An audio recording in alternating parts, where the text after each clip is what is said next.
Révélation et avertissement pour l'Église.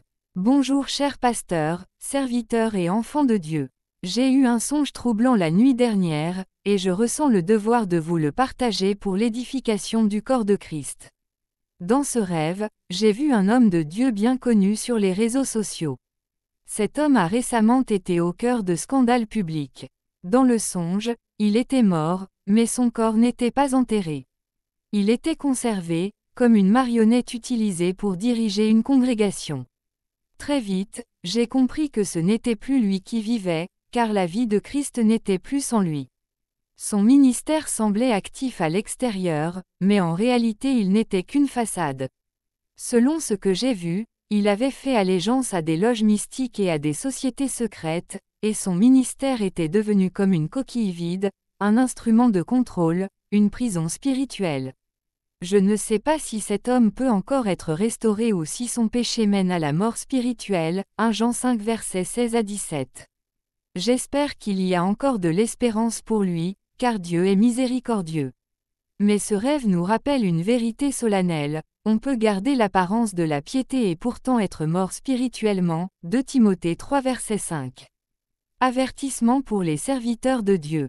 Frères et sœurs, ce message est un avertissement pour chacun de nous. Ne cherchons pas la notoriété ni la gloire éphémère, car le monde passe, et sa convoitise aussi, 1 Jean 2 verset 17. Ne nous comparons pas aux autres ministères, mais restons fidèles au chemin que Dieu a tracé pour nous, Galates 6 verset 4. Ne soyons pas pressés d'être vus ou reconnus, car c'est Dieu qui élève au temps marqué, 1 Pierre 5 verset 6. Prenons garde à l'esprit de compromis et aux séductions du monde, car, que servirait-il à un homme de gagner le monde entier, s'il perdait son âme?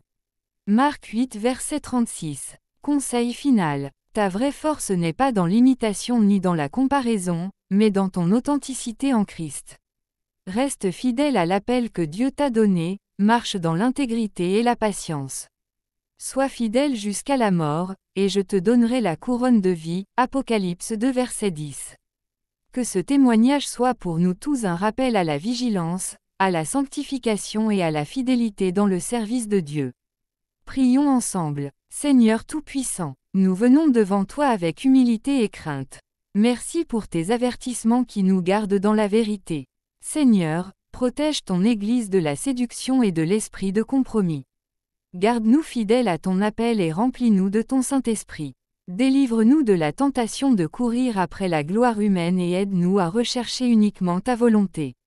Seigneur, relève ceux qui sont tombés, restaure ceux qui se sont égarés, et donne-nous la grâce de persévérer jusqu'à la fin.